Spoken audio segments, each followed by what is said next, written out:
Hi and welcome to the channel. Some of you may know me. My name is Philip.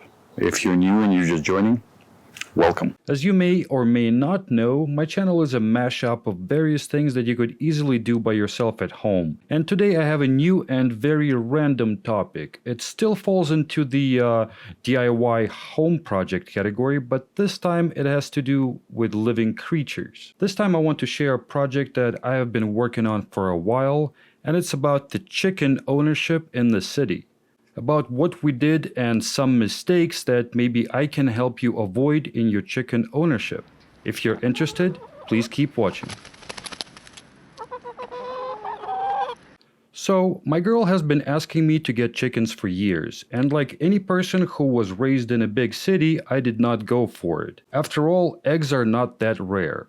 But during this stay-at-home COVID time, I finally gave in. Plus, this is the only way to own the closest relative of a dinosaur, since they share most of their DNA with a T-Rex. As we all understand, on the scale that we're doing it, the costs won't really justify the savings we might get from getting our own eggs. It is more of a fun project to bring to life and to have some fluffy pets to live in the yard. Plus, fresh eggs in your own backyard is a pretty cool bonus too. But that's still far off into the future. Chickens usually don't produce eggs until after 4 to 6 months of age. Plus, winter is usually a slow egg-laying time anyway.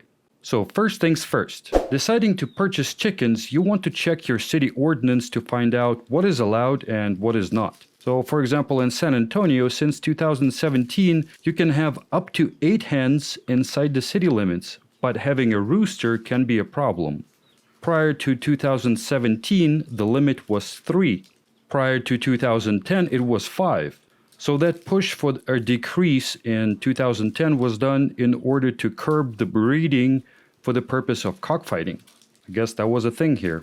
I also heard that some cities even incentivize chicken ownership by giving rebates on chicken coops. And we're not quite that lucky here. So to choosing the breed.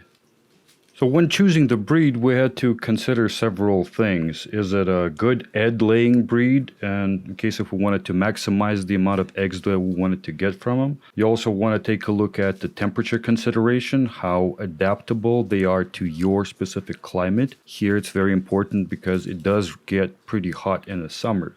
You also want to take a look at availability because some breeds are harder to find than others. And the way they look is important too. Since you get to look at them every day, you might as well get cool looking ones, right? If you have chickens already, let us know what was your deciding factor. Where to buy? We had multiple choices here. So you can go the online hatchery route, but as we discovered, during the winter time, the most breeds are usually not available, and you must be on the wait list for months to get exactly what you want.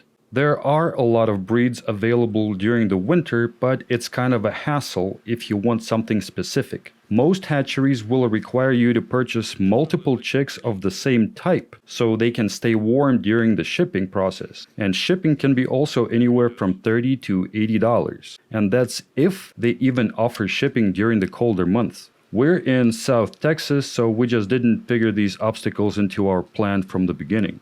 Another reason why you might have to wait is because the large hatcheries first sell to the local farms before they sell to the rest of the general public. The other route you want to go is local. We wanted to go with big-name, respected wholesale hatcheries so that we could ensure that our flock was getting to be free of diseases and had good lineage. When that didn't pan out, so we decided to look into a local farm for our birds.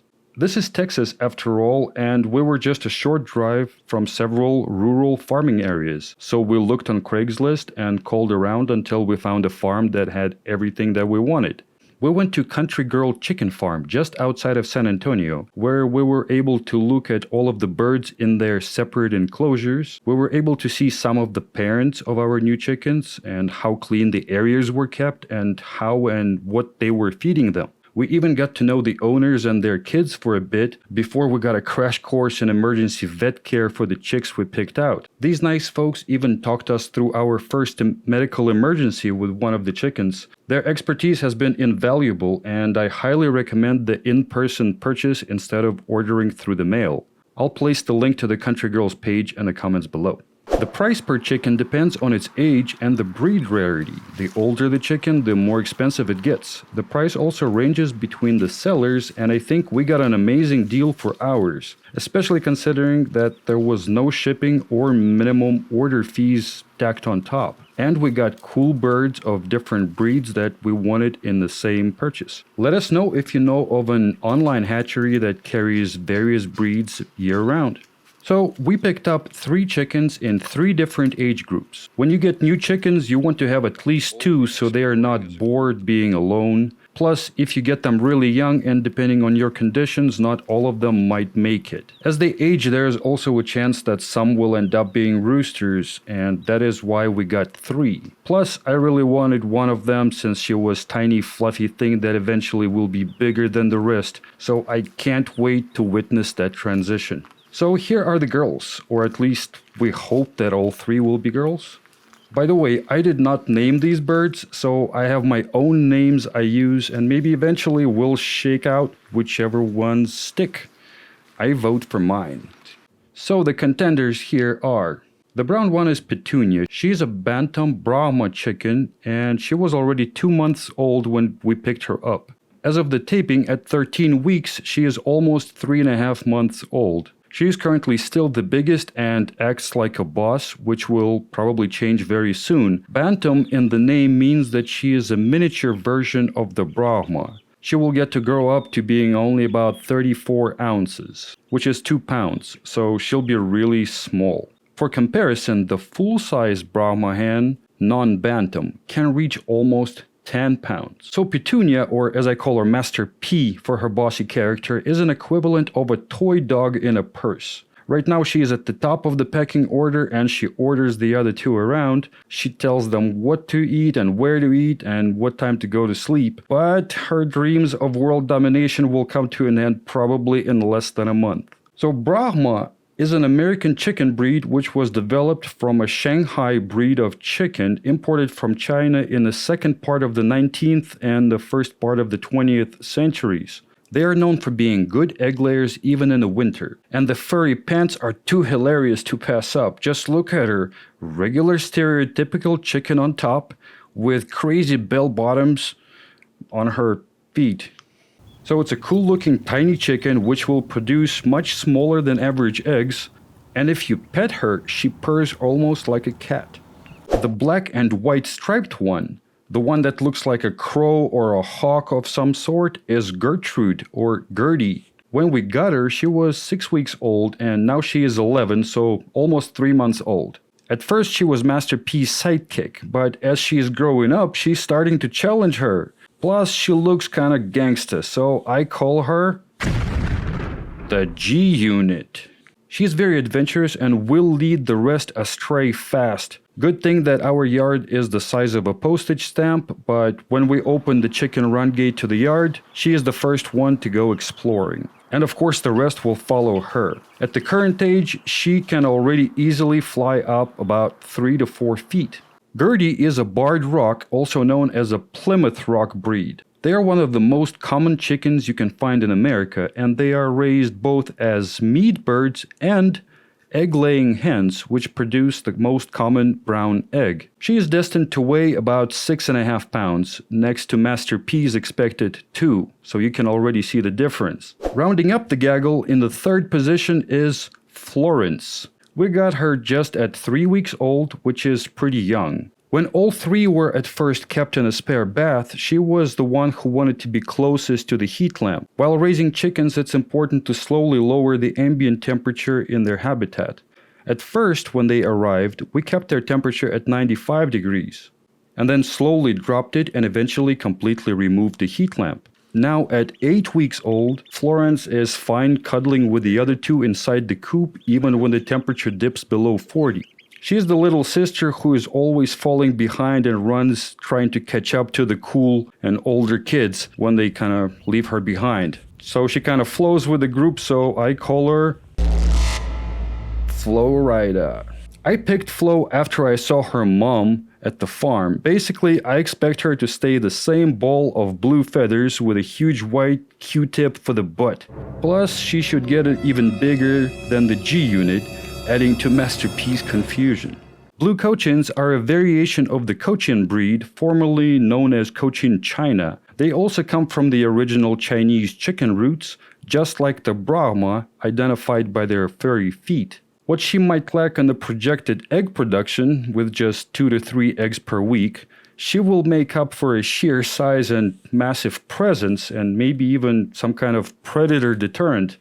As an adult, she is expected to weigh anywhere between 6 and 11 pounds. That is 3 to almost 6 times the weight of Master P Petunia. Right now, Flo is the baby of the pack, and her head feathers are just starting to come in, making it look like she has a mohawk. But eventually, she can become a Godzilla, so I can't wait. So these are the possible maximum weights compared for all 3 of these girls.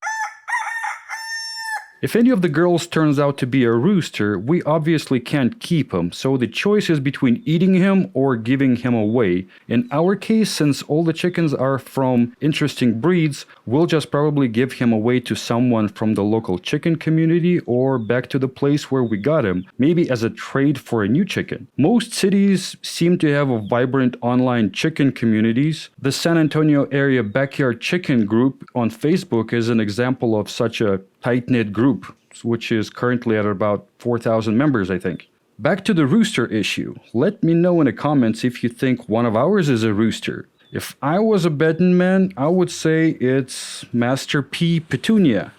What do y'all think? Before we got the chickens, I watched a bunch of YouTube tutorials on designs of coops, and then I went and purchased a bunch of materials and went to town, kind of freehanding the coop build. It took me a few days of going back and forth and readjusting different things, but I think it turned out okay for a first-timer. I'll definitely be doing further modifications to it in the future, so if you're interested in more details about it, let me know, and I'll be happy to answer any of your questions. And of course, since I like smart home integrations, I have a whole series of plans already in place to automate this operation, starting with low water level notification for the drinking water, especially during our hot summer months, and possibly even fans or heaters actuated by various sensors, magnetic door locks, and maybe even more. So stay tuned for this whole chicken playlist for updates. So the coop is a 2-piece design where the bottom box is independent from the house. Both are narrow enough to fit through the yard gate, both have convenient built-in carrying handles, and can be transported in a pickup truck. This allowed me to build it all in the garage and then bring the whole thing into the yard for assembly. The 2 pieces just snap together. Since ventilation is very important, especially in Texas, there are 2 windows on the side of the house and the bottom entryway is open too. The main window is currently closed, but as soon as it starts to warm up, we'll take it out. The final paint is still work in progress. We're waiting until the weather warms up to encourage more outside work, especially with drying paint. Those of you from Texas instantly recognize the pattern. Yes, this will be a Whataburger-inspired Whatachicken Coop. It just might take some time to get there. So this video is in 2 parts. This is the end of part 1, and the second part will be published to the channel in a week. Please subscribe and come back for the rest of the story. In the next video, we'll talk about the actual process of raising chickens in the house, transitioning them to the yard, going over the coop features, and neat ways to clean after the birds. We'll touch on the possibility of chickens possibly getting sick and discuss what kind of food and supplements we use. And of course, we'll show a couple of firsts that I was able to capture on camera, like the first time getting into the coop by themselves.